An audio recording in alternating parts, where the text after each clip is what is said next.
This week, Lady Sif's shield from Thor 2. I started this project for two reasons. The first is that the shield in Thor 2 that Lady Sif carries probably isn't made of metal. It's likely cold cast aluminum, which is a resin casting material. And I wanted to see how hard it would be to replicate it using actual historical techniques.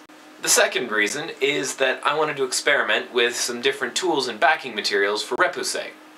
Whenever beating patterns into metal like this, you need something behind the sheet to support it. I typically use jeweler's pitch, which is sort of the ideal and recommended substance for this kind of thing, but it's also expensive and it's kind of a pain to work with. It's also really messy and mildly toxic. The big advantages to jeweler's pitch is that it will hold your workpiece very well no matter the shape of the piece, and you can get some very crisp detailing.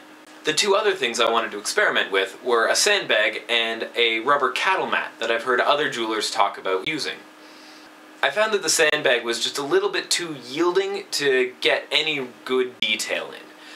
What the sandbag was best for was as a support to beat the shield against with a big heavy leather mallet to flatten it out again after I'd done some work and warped the whole shape a bit.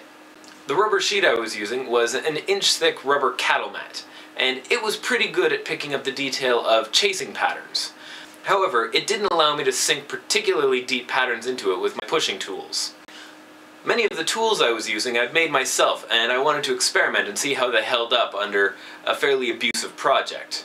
I forged them myself using O1 tool steel, and to heat treat them properly, you need fairly precise equipment. However, I don't have that kind of furnace, so I needed to heat them up and judge their temperature by eye. I brought the tools up to a bright red glow and then quenched them in motor oil. After they dried, I tempered them for 2 hours in an oven at 400 degrees Fahrenheit. The chain detailing of the shield I made from a stainless steel butcher's sleeve that I managed to scavenge. The leather backing I made with 8-ounce vegetable tan leather that was left over from a previous project. I also riveted on a arm strap and handle, as well as some scabbard straps in case anyone ever makes a replica sword to put in the shield.